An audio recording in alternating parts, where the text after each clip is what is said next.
Hello, guys, and welcome back to the channel. My name is Dominic Croft, and of course, this will be on my channel as well as the Callum Dom Talks Nonsense podcast channel.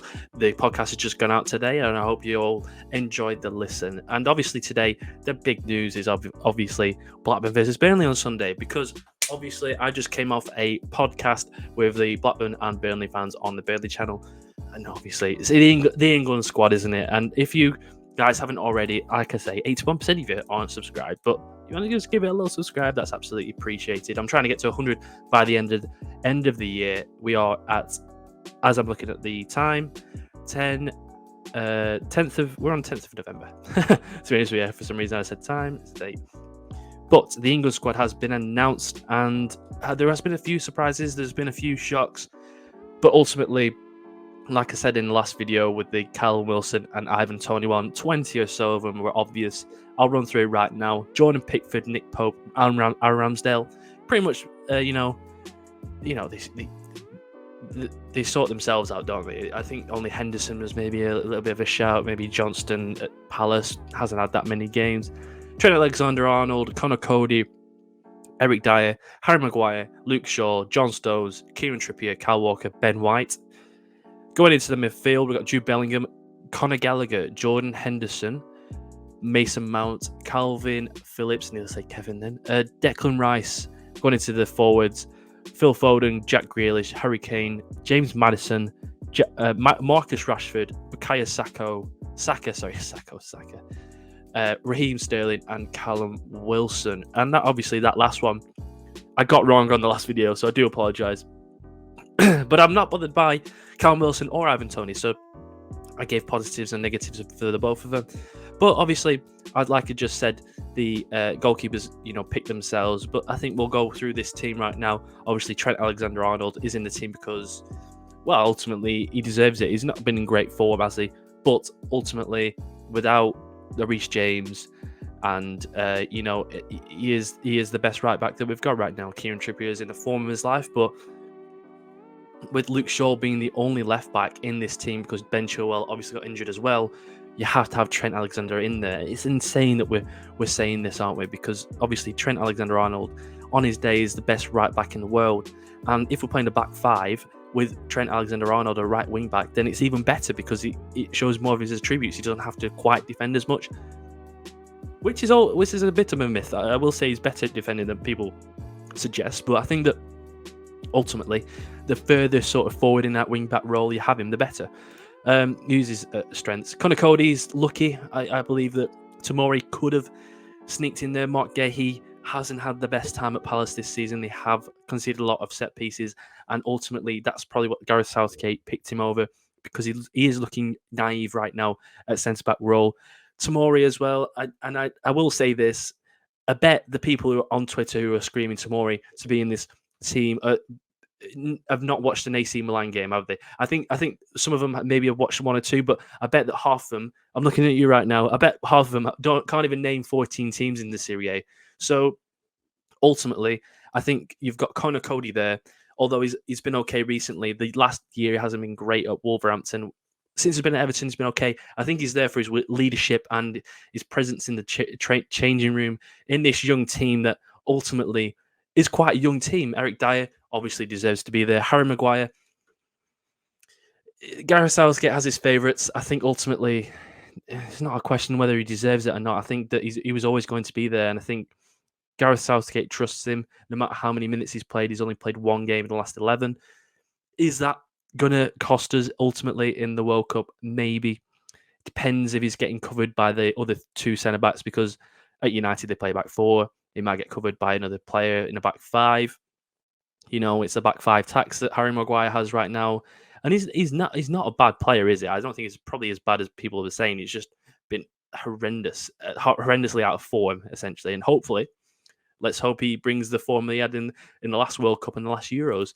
We'll go on to the next one. Luke Shaw, he was pretty much a shoe-in when Ben Chilwell was injured. And I think that is the most stupid injury I've heard in a long while. A Chelsea team that ultimately were already through in the Champions League. This was a free shot. This was a free game. Just play your second string squad. And in the last minute of the game against Dinamo, I think that it's such a shame for Ben Chilwell because he probably was going to start, and it's not bad to have Luke Shaw there because obviously he is a good left back, but I think in terms of consistency, in terms of getting forward, I think that Ben Chilwell is a better player. John Stones was a shoe-in.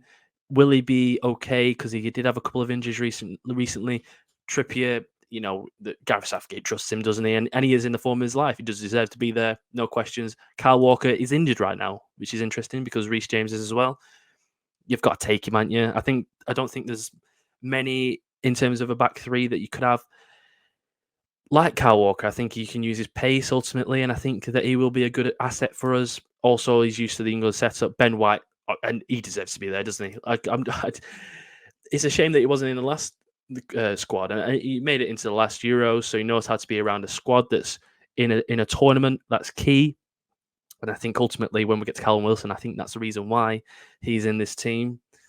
Jude Bellingham, obviously he's going to be in the team. That's an obvious point. I think that he's going to be starting, isn't he? I think that me and Carl put that. And I'm interested to see when we get onto the podcast next week who we had and who we didn't have, because obviously we had Reece James and Chilwell at the time. Obviously they're injured. And I think there was Jude Bellingham was it was obvious he was going to be starting. I think that incredible for a 19-year-old at this stage to be so clear and so above the rest of them in terms of centre mids. Maybe not Declan Rice, but if we're going to play a midfield three, perfect for him, isn't it? Next up, we got Conor Gallagher. Bit of a surprise. I think this is the biggest surprise off the lot. I think that he was better at Palace last season. He's been okay under Potter. He's had an okay season, but ultimately, him and I'll go to Maddison as well, to have him and Maddison in the team is a clear intent of what Gareth Southgate wants from the bench, because obviously neither of them are going to start.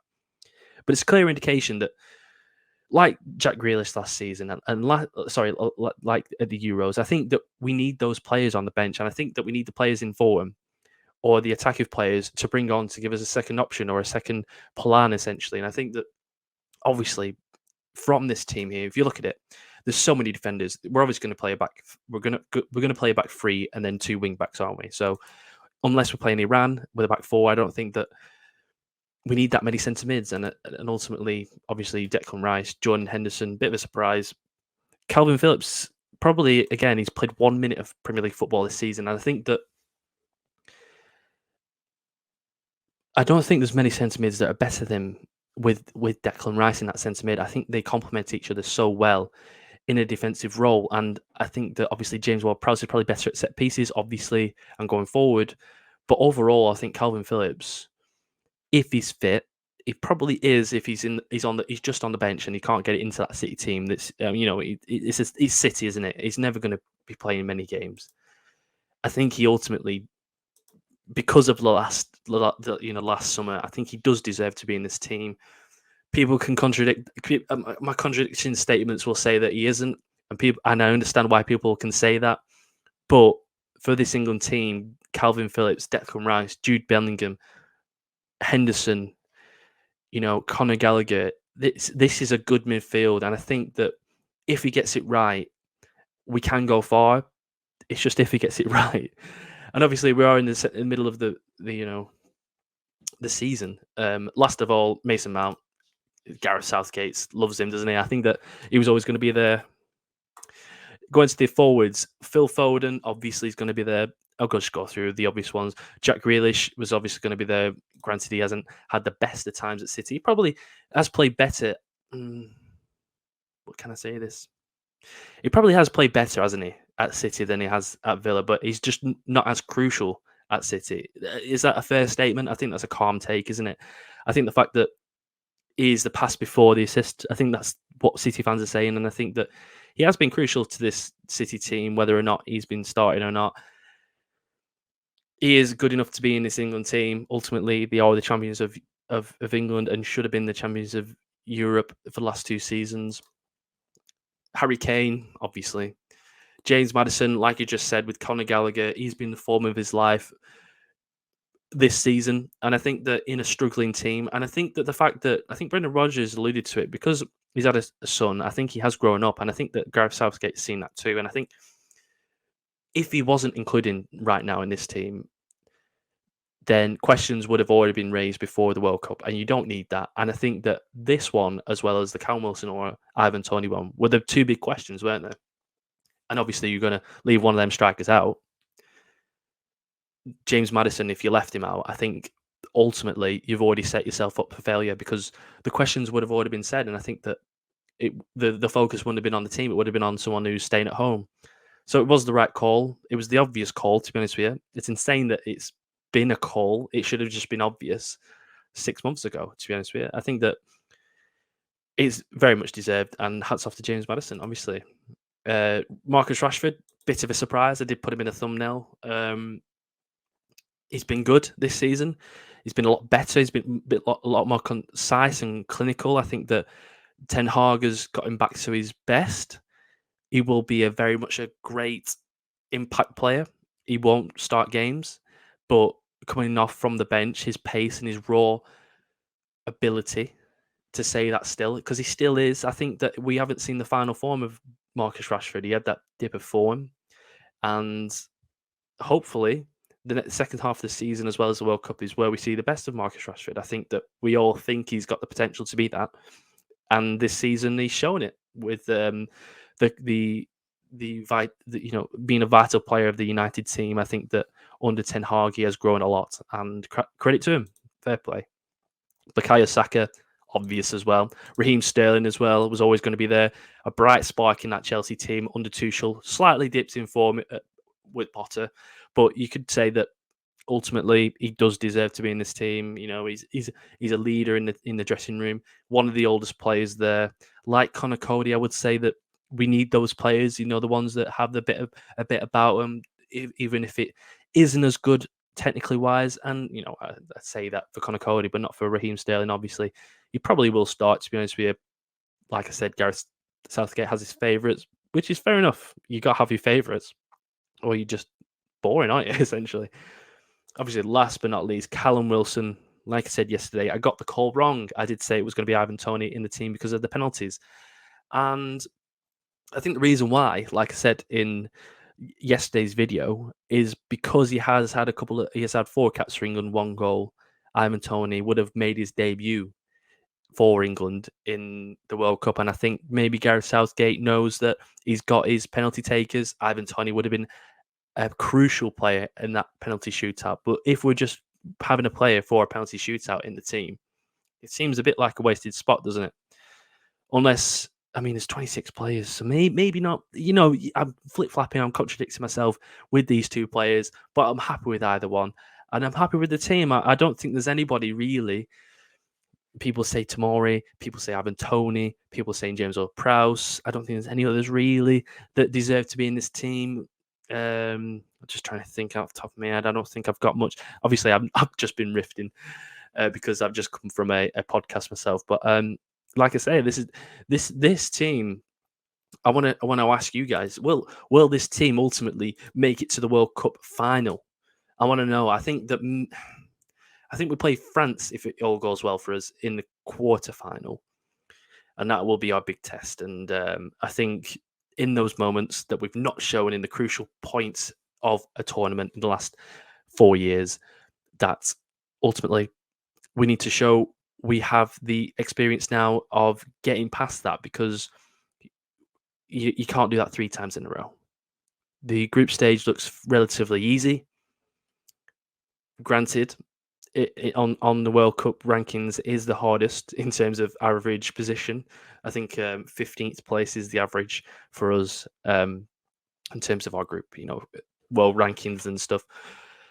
But ultimately, we need to show that we are growing as a team under Southgate now. This is his last chance. If he doesn't make it past the semi-final, I think he's gone.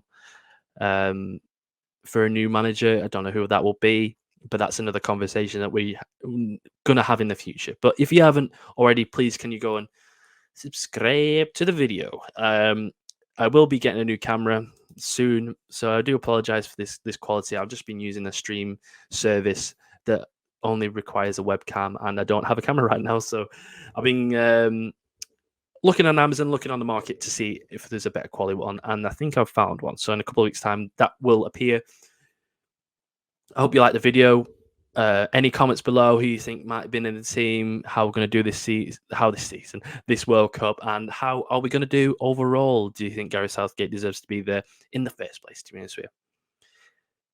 I will see you guys soon. And I hope you all have a lovely day. And yeah, let's bring on the World Cup. The countdown is now. We are 10 days away. See you later, guys. Cheers.